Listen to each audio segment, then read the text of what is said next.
Mesdames et messieurs, bonjour à toutes et à tous. Bienvenue sur un nouvel épisode. Aujourd'hui, nous allons entamer la troisième partie de notre message intitulé « La volonté de Dieu ». La volonté de Dieu, troisième partie, toujours avec l'apôtre Michael Oropo. Alors, n'oubliez pas, dans la deuxième partie, nous avons commencé à énumérer les 9 dimensions de la volonté de Dieu. Alors, aujourd'hui, nous allons continuer et nous allons découvrir le reste des nombres de la dimension de la volonté de Dieu. De la liste des 9 dimensions de la volonté de Dieu, eh bien, nous avions cité en troisième position l'intimité, qu'il fallait cultiver une intimité avec Dieu.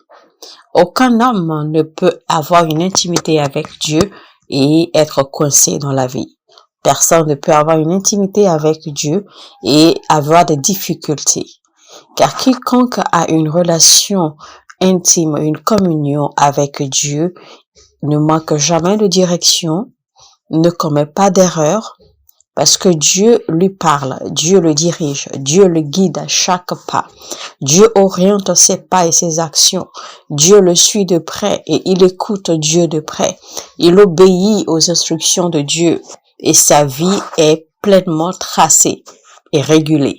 Quiconque a une communion intime avec Dieu jouit pleinement et quotidiennement d'une protection divine rapprochée, d'une préservation sans mesure. On n'a même pas besoin de prier pour, on n'a pas besoin de demander. C'est une assurance pour toute personne qui a une communion intime avec Dieu. Et cette assurance est décrite dans le livre de Psaume 91. Une personne qui a une communion intime avec Dieu, eh bien, il ne se perd pas parce que Dieu le conduit sur les sentiers de sa justice. Il existe des sentiers de la justice de Dieu où tout fleurit. Rien n'échoue, rien ne se meurt sur ce sentier. Tout réussit sur ce sentier. Sur ce sentier de la justice de Dieu, dans la vie, eh bien, il y a la joie en abondance. Il y a la productivité. Il y a la fécondité. Tout réussit. Demeurer dans l'intimité avec Dieu vous donne la force et vous permet d'accord de manifester l'autorité, le royaume de Dieu sur terre dans tout ce que vous faites. Le Seigneur nous demande même dans le livre d'Hébreux de venir avec assurance devant le trône de grâce. Il nous demande même de venir en sa présence avec toute assurance. Malheureusement, les désirs de la vie, nos préoccupations ne nous permettent pas de nous focaliser pour avoir une relation intime avec Dieu. Et pourtant, c'est dans cette relation, c'est dans cette intimité avec Dieu que nos besoins, d'accord, seront accomplis aisément. C'est dans cette intimité avec Dieu que nous saurons quoi faire. C'est dans cette intimité avec Dieu que nous aurons la direction divine. C'est dans cette intimité avec Dieu que nous aurons les conseils et instructions qu'il faut pour mener à bien notre vie. C'est dans cette intimité que nous recevrons solution à nos problèmes. Et pourtant, paradoxalement, nous fuyons cette présence, nous fuyons cette intimité, nous manquons de faire ce travail et nous nous focalisons à résoudre les choses de la vie par nous-mêmes, alors que nous ne pouvons rien par notre propre force, malheureusement. Vous savez, dans la vie, surtout en tant qu'enfant de Dieu, vous n'avez pas forcément besoin que l'on prie pour vous tout le temps. Vous devez prendre les choses en main. Vous devez apprendre à prendre position dans les règnes de l'esprit. Car il y a des règnes de l'esprit dans lesquels vous êtes appelés à opérer comme des dieux et à surtout faire manifester ces règnes sur la terre. Ce sont là les bénédictions que nous avons en Christ. Mais tout cela est enveloppé dans la connaissance et la révélation que nous recevrons seulement en étant en intimité, seulement en ayant une communion intime avec Dieu. Donc la volonté de Dieu, c'est d'avoir l'intimité avec lui. Et c'était donc la 4e dimension de la volonté de Dieu. Maintenant, nous allons évoluer. Nous allons découvrir la 5e dimension de la volonté de Dieu. 5e dimension de la volonté de Dieu, eh bien, ce sont nos services dans le royaume de Dieu. L'une des choses que avoir une intimité avec Dieu fait dans votre vie, eh bien, c'est de vous fortifier, renforcer, c'est de vous équiper, d'accord, dans le service au royaume de Dieu. L'apôtre Paul a parlé du service dans le royaume de Dieu dans 1 Corinthiens chapitre 1 à partir du verset 1. Paul, appelé à être apôtre de Jésus-Christ par la volonté de Dieu. Et le frère Sostène, vous voyez, donc Paul a été appelé par la volonté de Dieu à servir le royaume. Donc, servir le royaume, c'est de la volonté parfaite de Dieu. Nous avons été créés pour cela, pour servir le royaume de Dieu. Donc, quiconque ne sert pas Dieu n'est pas dans la volonté de Dieu. Ce sont là les mystères du royaume et malheureusement les gens n'arrivent pas à les comprendre. Paul a parlé du service dans Éphésiens. Il a parlé du service, mais pas juste d'un service désinvolte, mais d'un service à cœur dévoué, un service à cœur rempli d'amour et de passion, un service qui soit acceptable par Dieu. Et il a parlé de cela dans Éphésiens 6:6. Non pas seulement sous leurs yeux, comme pour plaire aux hommes, mais comme des serviteurs de Christ qui font de bon cœur la volonté de Dieu. Servez-les avec empressement, comme servant le Seigneur et non des hommes. Cœur, la volonté de Dieu. On ne devrait pas vous supplier, vous pousser à servir Dieu. Servir Dieu est une chose volontaire. C'est une décision personnelle, une décision intentionnelle. Voilà pourquoi quand vous servez Dieu, eh bien vous devez servir Christ véritablement de bon cœur. Pas parce que vous voulez plaire à quelqu'un, pas parce que vous voulez plaire à un homme de Dieu, pas parce que vous voulez plaire à un père ou à une mère dans le Seigneur, pas parce que vous voulez vous faire voir, non. Mais vous le faites de façon désintéressée et de bon cœur, avec passion et amour et honnêteté. C'est là que vous serez dans la volonté parfaite de Dieu. Paul dit dans 1 Corinthiens 9:18, « Quelle est donc ma récompense ? C'est d'offrir gratuitement l'évangile que j'annonce, sans user de mon droit de prédicateur de l'évangile. » Quand il s'agit de servir Dieu, vous ne devez pas y attacher un paiement en monnaie. C'est une très très mauvaise chose parce que si vous le faites, eh bien, vous êtes en train de ternir, vous êtes en train d'altérer le pouvoir qui se trouve dans le service. Peu importe le secteur du service dans lequel vous devez évoluer dans le royaume de Dieu, faites tout pour ne jamais vous compromettre. Faites tout pour ne jamais vous corrompre. Faites tout pour que vos voies soient intègres dans votre service dans le royaume de Dieu. L'autre dimension de la volonté de Dieu, eh bien, c'est de marcher dans la foi. Parce que sans la foi, vous ne pouvez rien faire. Hébreux 11:6. Sans la volonté, sans la foi, vous ne pouvez plaire à Dieu. Sans la foi, personne ne peut plaire à Dieu. Or, sans la foi, il est impossible de lui être agréable, car il faut que celui qui s'approche de Dieu croit que Dieu existe et qu'il est le rémunérateur de ceux qui le cherchent. Romains 1, chapitre 1, verset 16-17, « Car je n'ai point honte de l'évangile. C'est une puissance de Dieu pour le salut de quiconque croit, du juif premièrement, puis du grec. Parce qu'en lui est révélée la justice de Dieu par la foi et pour la foi, selon qu'il est écrit, le juste vivra par la foi. » Donc vous voyez, il faut souligner alors que le juste vivra par la foi. 2 Corinthiens 5:7, « Car nous marchons par la foi et non par la vue. » 8e dimension de la volonté de Dieu, eh bien, ce sont les actions de grâce. 1 Thessaloniciens 5, verset 18.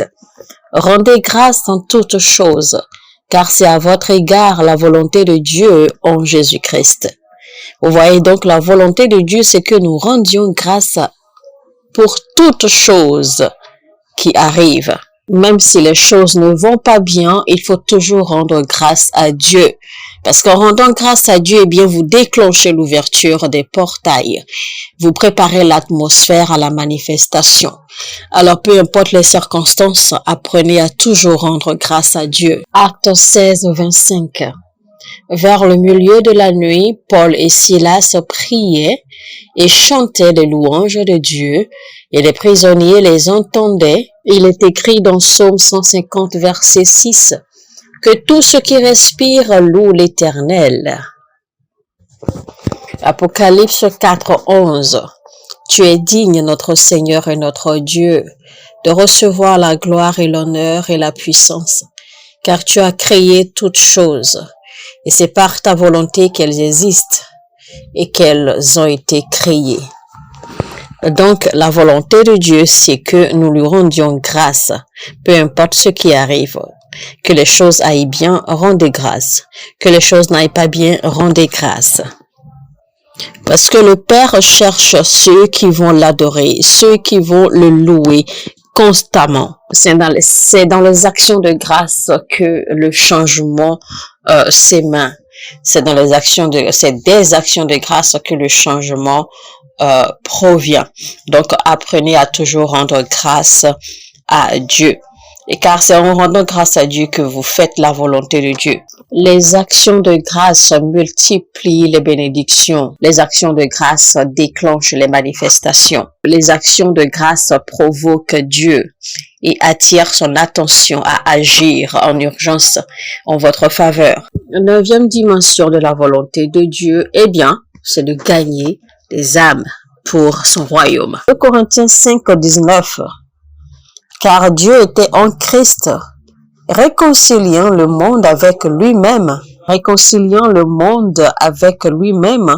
en n'imputant point aux hommes leurs offenses, et il a mis en nous la parole de la réconciliation. Vous voyez, donc nous avons le devoir de réconcilier le monde avec Christ. Donc il est de notre devoir, d'accord, de partager l'évangile, de porter l'évangile au monde pour les ramener au salut, afin de les réconcilier à Christ. Telle est la volonté de Dieu. C'est notre mandat en tant qu'enfant de Dieu. Rapidement, je vais citer les bénédictions que l'on reçoit quand on marche dans la volonté de Dieu. C'est-à-dire qu'il y a des bénédictions, d'accord, qui sont faites pour ceux qui marchent dans la volonté parfaite de Dieu. Alors, nous allons rapidement les citer parce qu'on ne va pas pouvoir développer ces bénédictions dans ce message. Alors, on va rapidement les citer, d'accord, et vous allez travailler là-dessus. Quand vous marchez dans la volonté parfaite de Dieu, eh bien, il vous prépare un lieu, il vous prépare une place dans son royaume. Et pour cela, on va lire Matthieu 7, 21, qui nous dit « Ceux qui me disent Seigneur, Seigneur, n'entreront pas tous dans le royaume des cieux, mais seul celui-là qui fait la volonté de mon Père qui est dans les cieux. » Deuxièmement, deuxième bénédiction, quand vous marchez dans la volonté de Dieu, eh bien, cela vous donne une place dans la famille de Dieu. Matthieu 12, 50. Car quiconque fait la volonté de mon Père qui est dans les cieux, celui-là est mon frère, et ma sœur, et ma mère. Donc, quand vous marchez dans la volonté de Dieu, quand vous vivez dans la volonté de Dieu, eh bien, il vous donne une place dans son royaume et il vous donne une place dans la famille de Christ. Et vous l'avez vu, c'est bien décrit dans les versets divers que nous venons de lire. Seul celui qui fait la volonté de mon Père dans les cieux entrera dans le royaume des cieux. Seul celui qui fait la volonté de mon Père dans les cieux sera mon frère, sera ma sœur, sera ma mère. Troisième bénédiction, ceux qui marchent dans la volonté de Dieu, toutes choses concourent à leur bien. Romains 8, 28. Car nous savons du reste que toutes choses concourent au bien de ceux qui aiment Dieu, de ceux qui sont appelés selon son dessein. Quand vous marchez dans la volonté de Dieu, eh bien Dieu prendra soin de vous et aucun malheur ne viendra contre vous. Même les batailles que le diable prépare contre vous, eh bien Dieu va les transformer en votre faveur. Ce sont là les mystères du royaume que nous avons du mal à comprendre. Quatrième bénédiction de la volonté de Dieu, eh bien, toutes les promesses de Dieu vont s'actualiser. Mais les promesses de Dieu s'actualisent seulement dans le contexte de sa volonté parfaite. C'est-à-dire que quand vous ne marchez pas dans la volonté parfaite de Dieu, eh bien, n'espérez pas voir les promesses de Dieu se manifester dans votre vie. Mais quand vous marchez dans la volonté parfaite de Dieu, il n'y a rien qui va empêcher la manifestation de ces promesses dans votre vie et dans tout ce que vous faites. Hébreux 10, 36. Car vous avez besoin de persévérer afin qu'après avoir accompli la volonté de Dieu, vous obteniez ce qui est promis. Cinquième bénéfice attaché à marcher dans la volonté de Dieu. Hébreux 13, 21. Que le Dieu de paix vous rende capable de toute bonne œuvre pour l'accomplissement de sa volonté et fasse en vous ce qui lui est agréable par Jésus-Christ, auquel soit la gloire au siècle des siècles. Voici donc comment vous réussirez à plaire à Dieu, c'est faire sa volonté. Si vous ne faites pas la volonté de Dieu, il est impossible que vous lui plaisiez. Enfin, sixième bénéfice de marcher ou de vivre dans la volonté de Dieu, eh bien, nous avons une assurance éternelle. On va lire 1 Jean 2, 17. Et le monde passe, et sa convoitise aussi. Mais celui qui fait la volonté de Dieu demeure éternellement. Donc, quand vous marchez dans la volonté de Dieu, Dieu ne vous bénit pas seulement, mais il sécurise tout ce qui vous concerne. Et ceci pour l'éternité. Vous voyez donc pourquoi il est important de connaître et comprendre et marcher surtout selon la volonté parfaite de Dieu. Alors bénis soient ceux qui trouvent véritablement la volonté de Dieu concernant leur vie, leur ministère et tout ce qui leur concerne et leur destin et qu'ils marchent dans la volonté de Dieu pour eux. Béni soit-il. Béni soit-il. Béni soit-il. Mesdames et messieurs, nous sommes donc arrivés à la fin de notre message si intéressant, un message si édifiant qui était la volonté de Dieu, la troisième partie. C'était donc avec l'apôtre Michael Oropo. Afin de mieux comprendre ce message, je vous exhorte à faire recours à la première partie, la deuxième partie et la troisième partie. Dans la première partie, rapidement, nous avons défini ce que c'était que la volonté de Dieu. Nous avons essayé de parcourir les Écritures pour comprendre ce que c'est que la volonté de Dieu. Et nous avons déterminé 9 dimensions de la volonté de Dieu. Et dans la deuxième partie, nous avons fini, d'accord, en citant, en énumérant les 9 dimensions de la volonté de Dieu. Nous avons commencé dans la première partie et nous avons évolué dans la deuxième partie. Et dans cette troisième partie, eh bien, nous avons conclu les 9 dimensions de la volonté de Dieu et nous avons énuméré les bénédictions qui sont liées au fait de marcher dans la volonté de Dieu. Alors, nous espérons que ce message vous aura édifié. Nous espérons que vous avez été bénis en écoutant ce message. Comme je l'ai dit, suivez la première et la deuxième partie afin de suivre, d'accord, le message tout entier de bout en bout. Prenez note surtout et que la grâce du Seigneur vous aide, d'accord, à les mettre en pratique afin de jouir des bénéfices de l'onction de ce message. Si vous avez apprécié, si vous avez aimé, alors surtout donnez-nous un pouce vers le haut, cliquez sur le bouton j'aime, likez, partagez autant que vous pouvez, abonnez-vous si vous n'êtes pas encore abonné. Et si vous êtes déjà abonné, n'oubliez jamais d'activer la cloche de notification afin de toujours recevoir notification chaque fois que nous publions nos messages.